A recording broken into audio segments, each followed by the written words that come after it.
Kumusta kayong lahat? Hiyori nga pala ng Wano Kuni Anime. Ito na famang kabuuan ng nakakapanabik na mga revelasyon at aksyon sa pinakabagong chapter ng Elbaf Arc. Sana pala'y i-like yung videong to. At sana'y huwag niyong skip kahit yung maikling ads lang dahil sobrang laking tulong na nito sa akin at sa ating channel.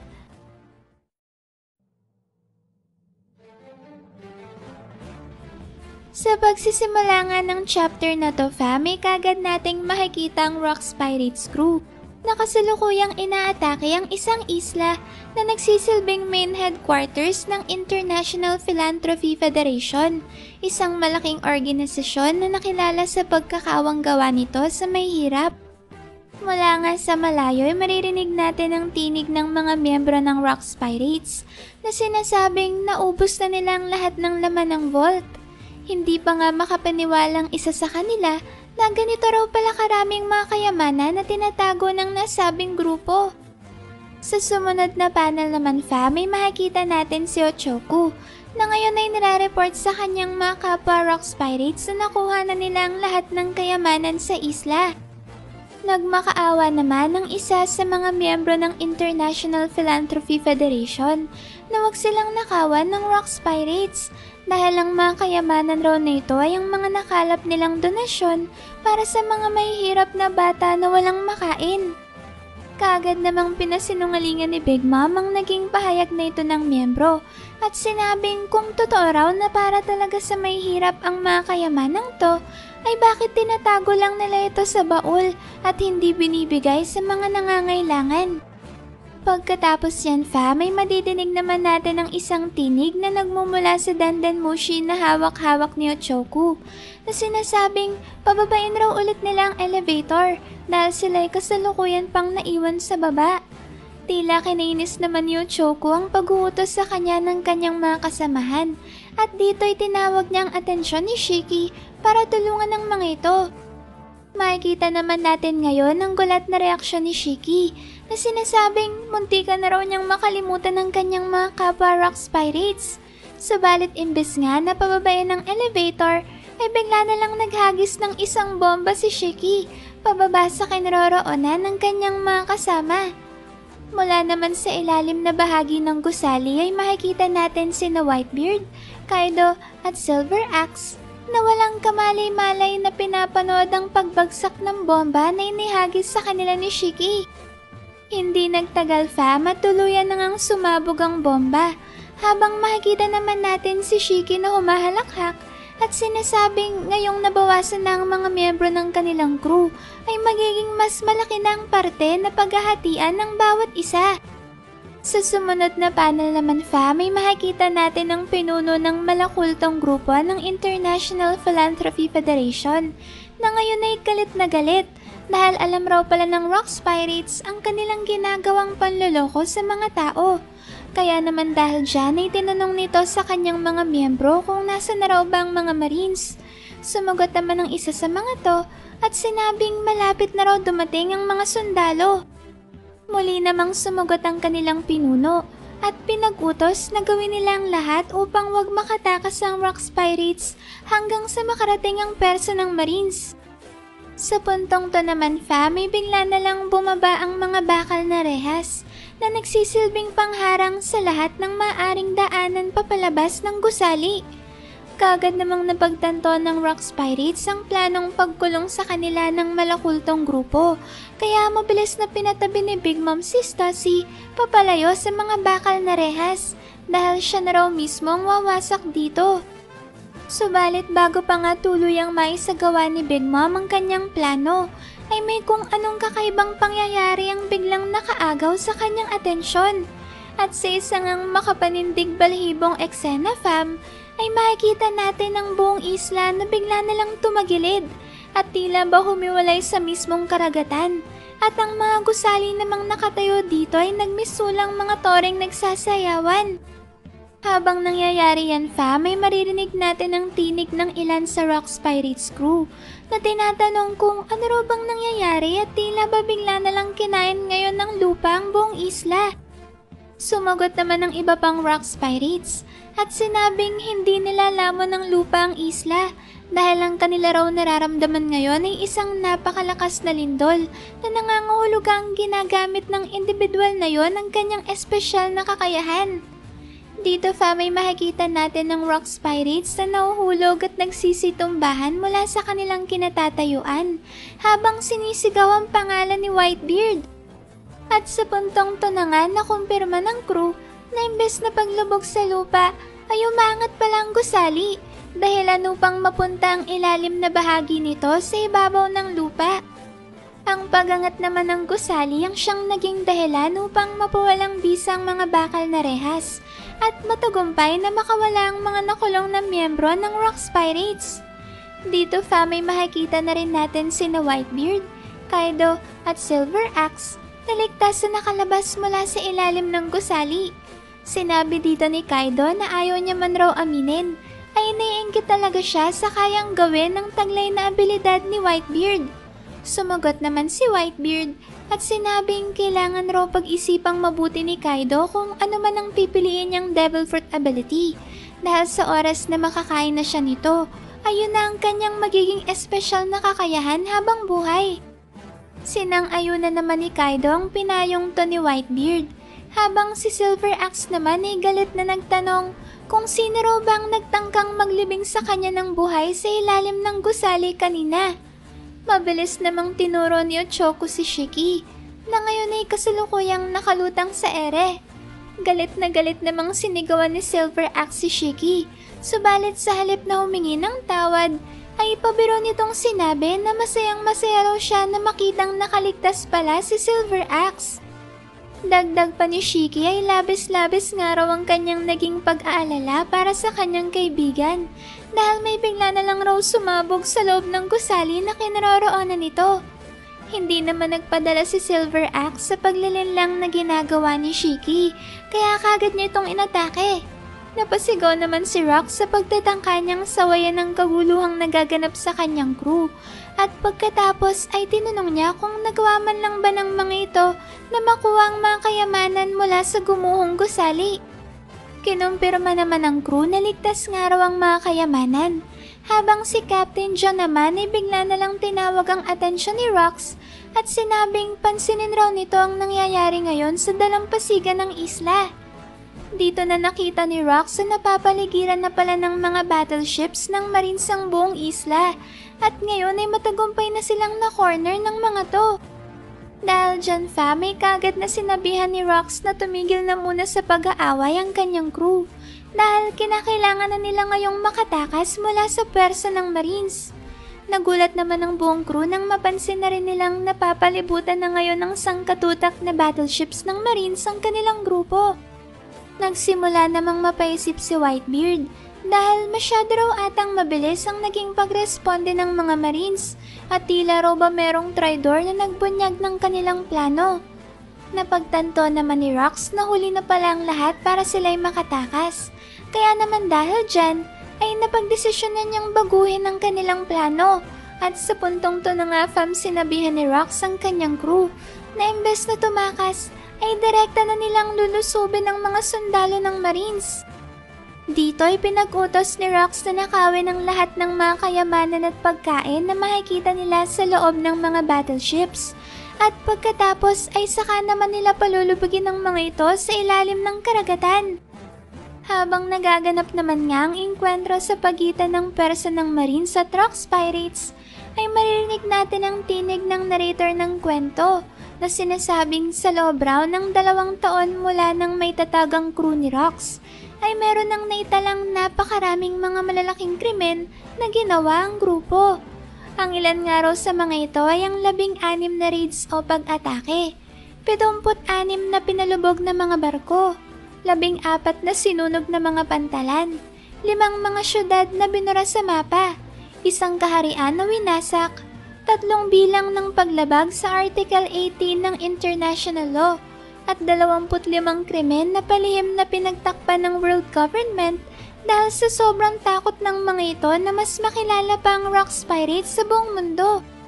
Dagdag pa ng narrator ay kahit nga raw naglalayag sa karagatan ng future Pirate King na si Goldie Rogers sa panahong yun, ay hindi pa rin daw may tuturing na kalabisan kung tatawagin ng henerasyong ito bilang Rocks Pirates Era.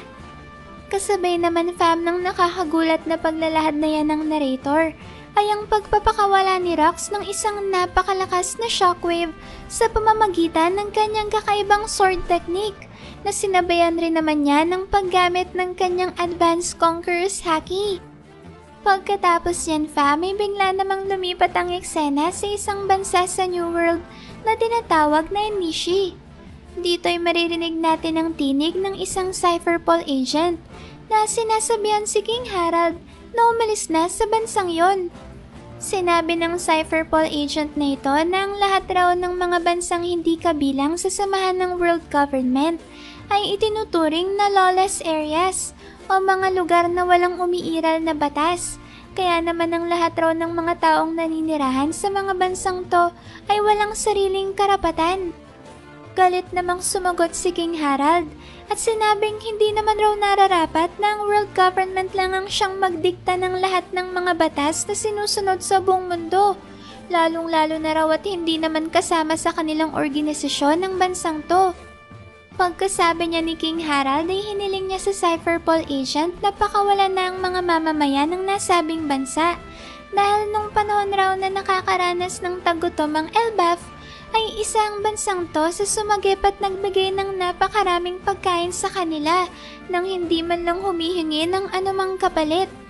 Ito raw ang dahilan kung bakit tinuturing niyang malapit na kaibigan ng Elbaf ang bansang ito at siyang nagligtas sa mga giants mula sa matinding krisis. Dito fam ay sinabi ni King Harald na ito ang tamang panahon para tanawin ng Elbaf ang kanilang malaking utang na loob sa mga mamamayan ng Enishi.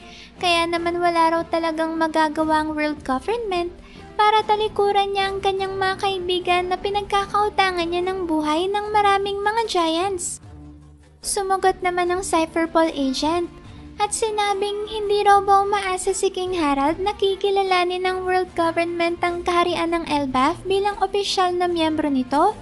Kung ganun raw, ay makakatulong sa layuning ito ni King Harald kung hindi niya pakikialaman ang ginagawa ngayon ng mga Cypherpol agents.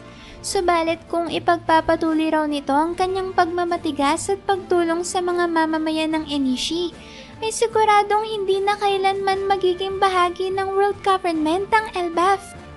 Sinabi dito ng Cypherpol agent na kung gusto pa raw ni King Harald na matupad ang kanyang pangarap, ay tumigil na raw ito sa kanyang pangingialam sa kanila dahil ang mga residente ng bansang to ay hindi tinuturing na mga tao ng world government. Pagkasabi naman niya ng Cypherpol agent ay sakto na niyang binarel ang isa sa mga residente.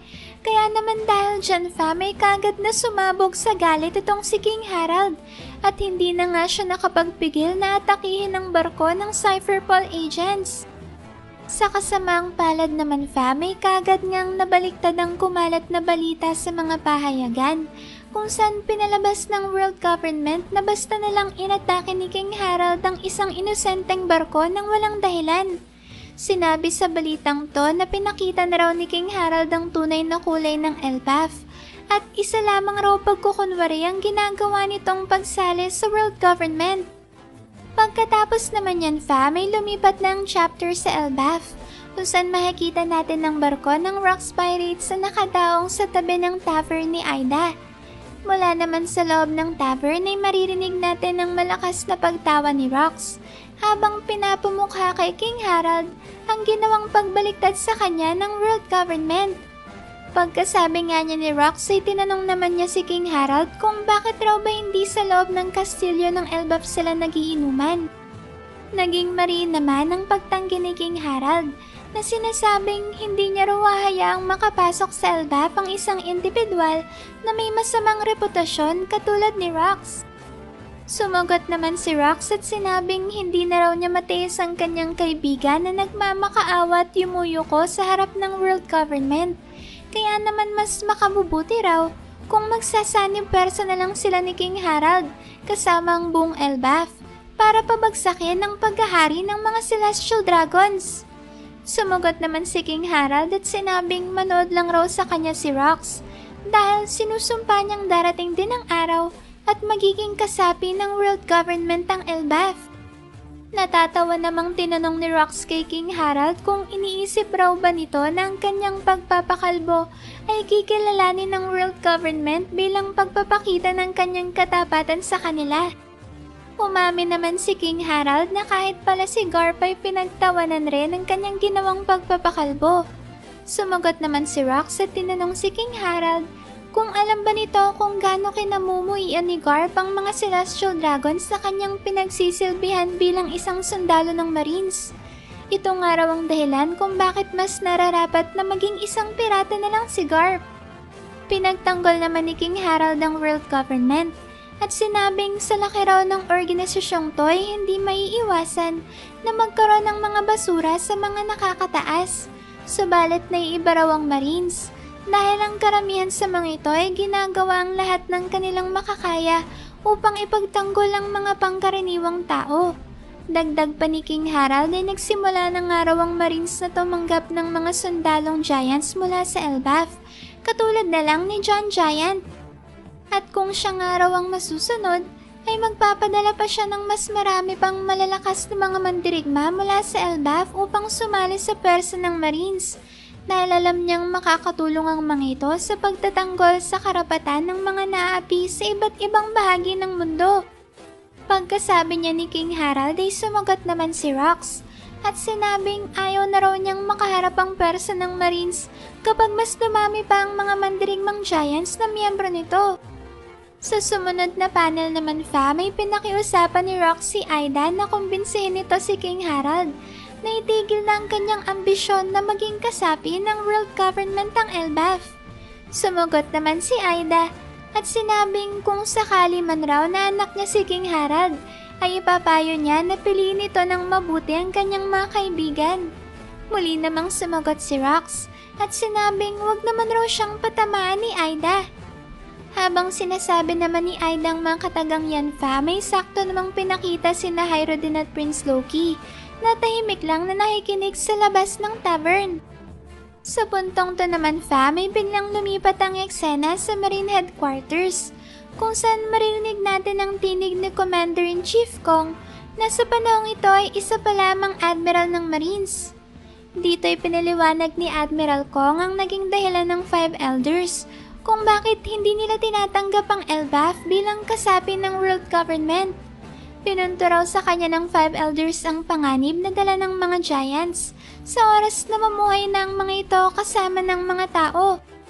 At ang isang araw halimbawa sa panganib na ito ay ang maiksing pasensya ng mga Giants at ang kanilang pambihirang lakas na maaaring ikasawi ng mga pangkaraniwang tao. Pagkasabi naman niya ni Admiral Kong ay inis na sumagot si Garp na sinasabing hindi raw ba ang mga binuntong to ng Five Elders ang mismong mga katangian na kailangan ng Marines? Sunod namang nagsalita si Sengoku at sinabing isa raw tapat na individual si King Harald kaya ninanais itong baguhin ng marahas na reputasyon ng mga Giants.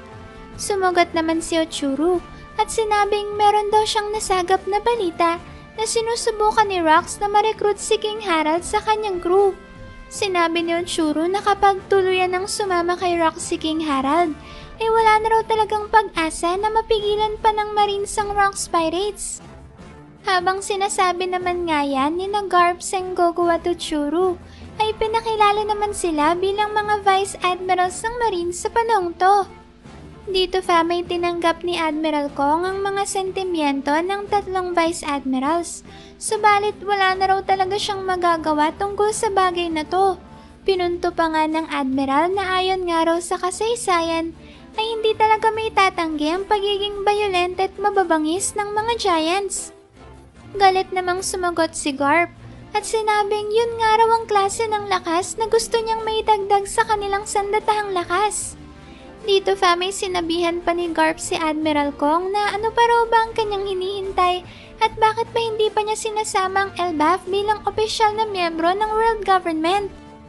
Mukha namang nagsisimula na ring mainis si Marine Admiral Kong At sinabing sa tingin raw ba ni Garp ay nasa kanyang pinal na desisyon sa napakaselang usapin na to? Pagkatapos naman fam ng pagtatalo sa pagitan ng mga prominenteng karakter na yan sa kwento, ay lumipat na ngayon ang chapter sa Pirate Island Beehive. Sinabi dito ng narrator na naganap raw ang mga sumusunod na eksena 42 taon na ang nakakaraan.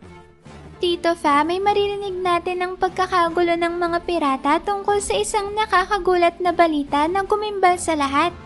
Kitang-kita nga dito ang hindi makapaniwalang reaksyon ng mga to habang hawak-hawak ang pahayagan. At ang malaking balita ngang ito na bumulabog sa buong Pirate Island ay ang pagbibitiw ni Shakuyaku bilang kapitan ng Kuja Pirates.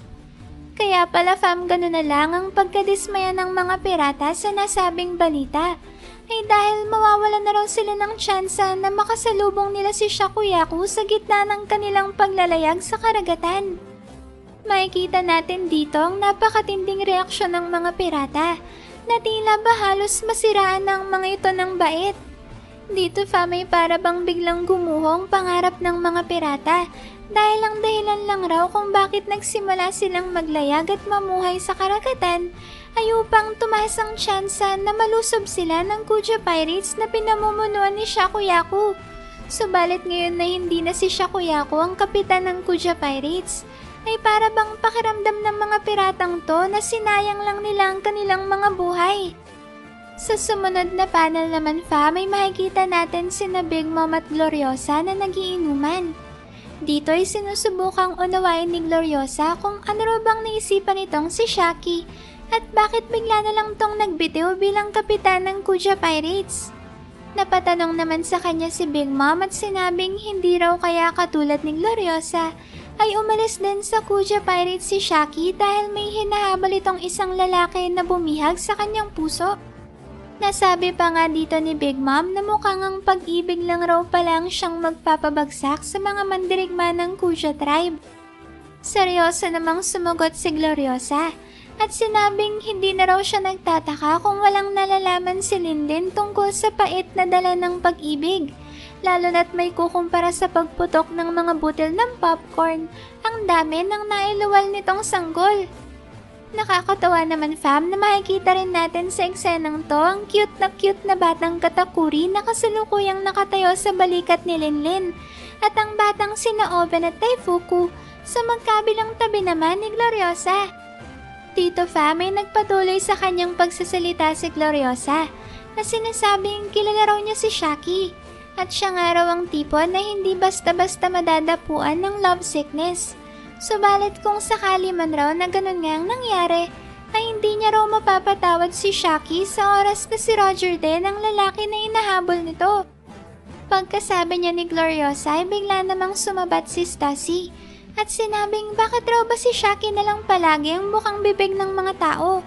Dagdag pa ni Stassi ay mabuti na nga lang raw at kahit ganon ay tanging siya lang ang babaeng gusto ni Whitebeard.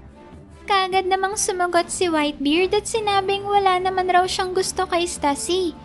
Naging agresibo naman ang pagsagot sa kanya ng dalaga at sinabing siya raw ang popular na si Miss Buckingham Stassi kaya naman kaya niya raw mapasakamay ang sino mang lalaki sa mundo. Sumagot naman ulit si Whitebeard at sinabing kung gano'n naman raw pala ano pa raw bang pinoproblema nitong si Stassi.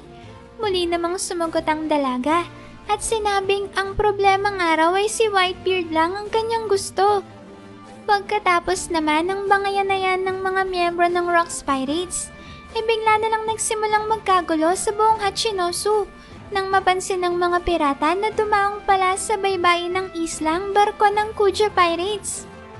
Dito fami hindi makapaniwala ang mga pirata kung bakit bigla na lang napadpad sa kanilang isla ang pinakamagandang pirate crew sa buong karagatan. At sa sumunod na panel nga, ay mas nagkagulo pa ang mga pirata ng Hachinosu nang makita nila ang kanilang pinapangarap masilayan na si Shakuyaku na naglalakad ngayon sa kanilang harapan. Sinabi dito ng mga pirata na maligaya na raw silang mamamatay ngayong nakita na nila ang kanilang pinapangarap na bituin. Ang iba naman sa kanila ay nagtangkang pigilan si Shaki na sinasabing hindi raw nararapat para sa isang katulad niyang umapak man lang sa napakaruming lugar na ito na Pirate Island. Nagpasalamat naman si Shaki sa kanyang dating crew sa paghatid nila sa kanya sa Hachinosu. At pagkatapos niya ay sinabi dito ng narrator ng kwento na ang pagdating raw na ito ni Shakuyaku sa isla ang itinuturing na pinakamatinding pangyayari na naganap sa buong kasaysayan ng Pirate Island. At kahit nga raw isama pa ang mga mangyayari pa lang sa hinaharap, ay sinasabing ang pagdating ng pinakamagandang babae sa Hachinosu ang siyang nagdulot ng pinakamalaking kaguluhan sa islang ito na pinamumugaran ng mga mababangis na mga pirata. Sa sumunod na panel naman may hindi pa rin makapaniwala ang mga pirata sa kanilang nakikita at para daw bang binubulag sila ng taglay na kagandahan ni Shakuyaku. Ang ilan pa nga sa kanila ay iniisip na isa lang itong panaginip, habang ang iba naman ay nagtatanong kung kagaya raw ba ni Lady Gloriosa ay pinaplano ring sumali ni Shakuyaku sa Rocks Pirates. Dito may sumagot si Shaki at sinabing hindi raw niya ninanais na sumali sa crew ni Rocks. Bagkus ay pinabalak niya raw na manirahan pansamantala sa isla. Napasigaw naman ang mga pirata sa labis na pagkagulat dahil ang dating pinapangarap nilang masilayan kahit isang beses man lang bigla-bigla na lang maninirahan sa parehong isla na kanilang tinutuluyan. Pinaliwanag naman ni Shaki sa kanila na kahit raw magretiro na siya sa pagiging isang pirata, ay patuloy pa rin siyang tutugisin ng mga Marines, kaya naman napagdesisyonan niyang magtago na lang muna sa Pirate Island. Sinabi dito ni Shaki na kung maaari daw sana'y protektahan siya ng mga pirata ng Hachinosu mula sa mga Marines na humahabol sa kanya. Naguunahan namang sumagot ang mga pirata at sinabing syempre naman raw at poprotektahan nilang lahat si Shaki. Pinuna naman ni Shaki ang pagiging mabaho ng Pirate Island, kaya mabilis na nagpresenta ang mga pirata na linisin ang bahaging yun ng isla kung saan titira si Shaki. Sinabi dito ni Shaki na gusto niya rin daw sanang magbukas ng tindahan sa Hachinosu. Sabay-sabay namang sumagot ang mga pirata at sinabing sila na raw ang bahalang magtayo ng tindahan para sa kanya. Naisip naman ng ibang pirata na magtanim ng mga bulaklak sa paligid para naman maging mas maliwalas ang paninirahan ni Shaki sa Pirate Island. Sandaling panahon nga lang ang lumipas at mabilis na naitayo ang tindahan ni Shaki. At dito'y makikita naman natin ang Rocks Pirates na papalapit na sa mga pirata. Dahil napansin ng mga to ang komosyon na nangyayari sa bahaging ito ng isla. Dito ay kagad na tinanong ni Rocks kung ano raw bang pinagkakaguluhan ng mga pirata at bakit hindi mapakali ang mga ito. Kagad namang nataranta ang mga pirata at nakiusap kay Rocks na huwag sisihin si Shaki sa nagaganap na kaguluhan. Dito nga'y mabilis na inako ng mga pirata ang lahat ng nangyari nang sa gayon ay hindi pag-initan ng Rocks Pirate si Shaki at huwag siyang paalisin sa Pirate Island. At sa sumunod na panel naman nga may masayang sinalubong ni Shaki ang Rocks Pirates sa kanyang rip-off bar. Sinabi dito ni Shaki na ang Rocks Pirates crew daw ang kanyang magiging pinakaunang mga customers. Gulat naman ang mga lalaking miyembro ng Rocks Pirates at tila ba mabilis silang nabighani sa kagandahan ni Shaki. Dito may makikita nating hindi lang naghugis puso ang mga mata ni na Rocks, kundi pati na ang kanilang mismong mga puso ay nagsitalunan papalabas sa kanilang mga dibdib. Sinabi dito ng narrator na sa puntong to ng araw nagsimulang sumikat sa buong mundo ang rip-off bar ni Shaki sa Pirate Island. At sa sobrang popular ng araw nito, ay umaabot ng isang buwan ng paghihintay ng mga nakapilang customer bago sila makapasok sa loob nito. Ang presensya raw ni Shaki ang nagbigay ng kagandahan at kaginhawaan sa isla at siyang nagsilbing isang namumukadkad na bulaklak sa gitna ng tuyong disyerto.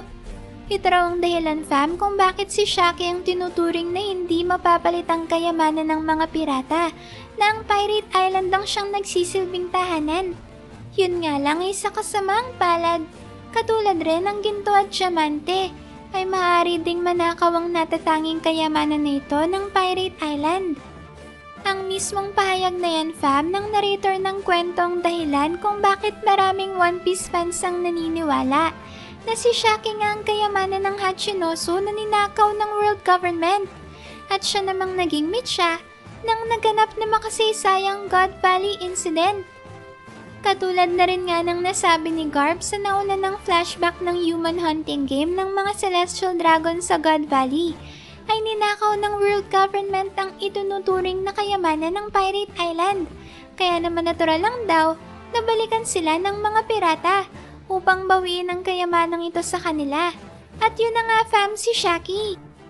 Ang nakakatawang isipin dito fam ay sa masasaksihan nating kabuuan ng flashback ng God Valley incident na siguro natin makikita kung bakit binansag ang Dark King ang first mate ng Pirate King na si Silvers Rayleigh.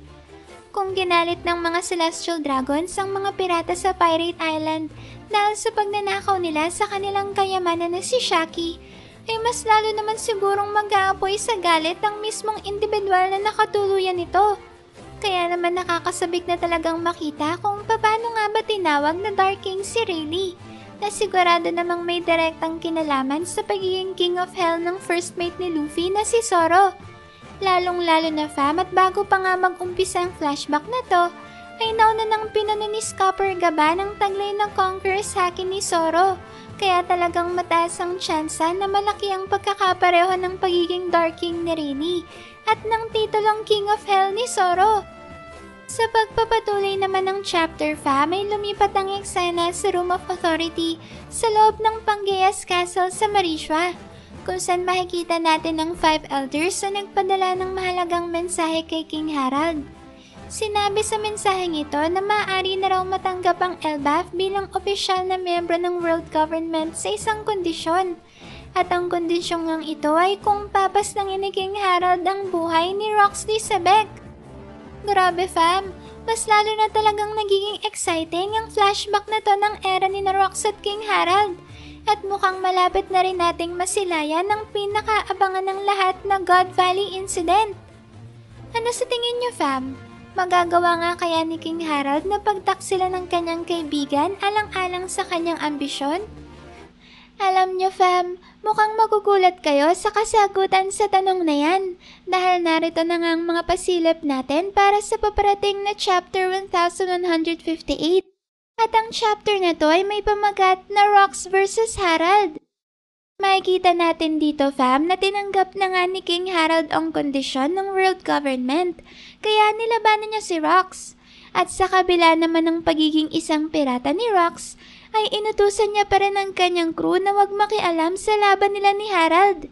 Yun nga lang fam, dahil nga sa pagiging sobrang lakas ni na Rox at Harald, ay pareho silang nawala ng malay sa huling salpukan ng kanilang atake.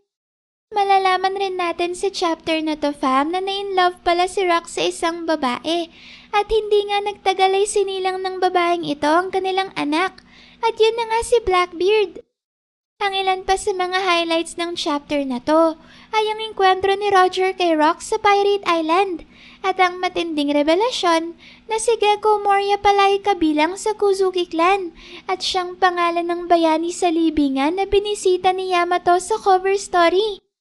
At bilang pinakamalaking pasabog naman nga sa chapter na to fam, ay ang eksena kung saan makikita natin si Saint Figureland Garling na may nadiskubreng isang napaka-interesanteng bagay sa God Valley na tinitiyak niyang talagang magugustuhan ni Imsama. At yan fam ang dahilan kung bakit nirekomenda ni Garling kay Imsama na sa God Valley ganapin ang susunod na human hunting game ng mga Celestial Dragons. Makikita rin natin sa eksenang to fam na kasama ni Garling ang kanyang asawa na may pulang buhok, pati na rin ang kanyang kambal na anak na sina Shanks at Shamrock. Base dyan fam, ay tila ba lalabas na ang buong isla pala ng God Valley ang ancient weapon na Uranus, at ang parehong dambuhalang misteryosong bagay na lumilipad sa ibabaw ng kaharian ng Lulusya na siya na rin namang bumura dito sa mapa. Ito sigurong dahilan kung bakit bigla na lang naglaho ang God Valley. Dahil nga napasa kamay na ito ng world government pagkatapos ng maalamat na God Valley incident. Kaya rin siguro nilusob ni Rox ang God Valley ay dahil gusto niyang agawin ang ancient weapon na to mula sa mga celestial dragons. Grabe fam, no? Muntikan na pala talagang pagharian ni Rox ang buong mundo at maagaw ang trono mula kay Imsama. Sino nga kaya ang mismong tumalo kay Rox at biglang natapos ang kanyang paghahari sa karagatan? Magkakaroon kaya ng Devil Fruit ability si Rox bago matapos ang flashback? At anong malakas na Devil Fruit naman kaya ang pipiliin ni Rox? Paki-comment na lang rin dyan sa baba fam kung ano pang interesanteng bagay ang napansin nyo sa nagbabagang chapter na to. Maraming salamat fam sa solid at walang sawa niyong pagsuporta sa akin at sa ating channel. Sana'y palagi kayong ligtas at nasa mabuting kalagayan. Mag-ingat kayo palagi. See you on our next video and stay good fam!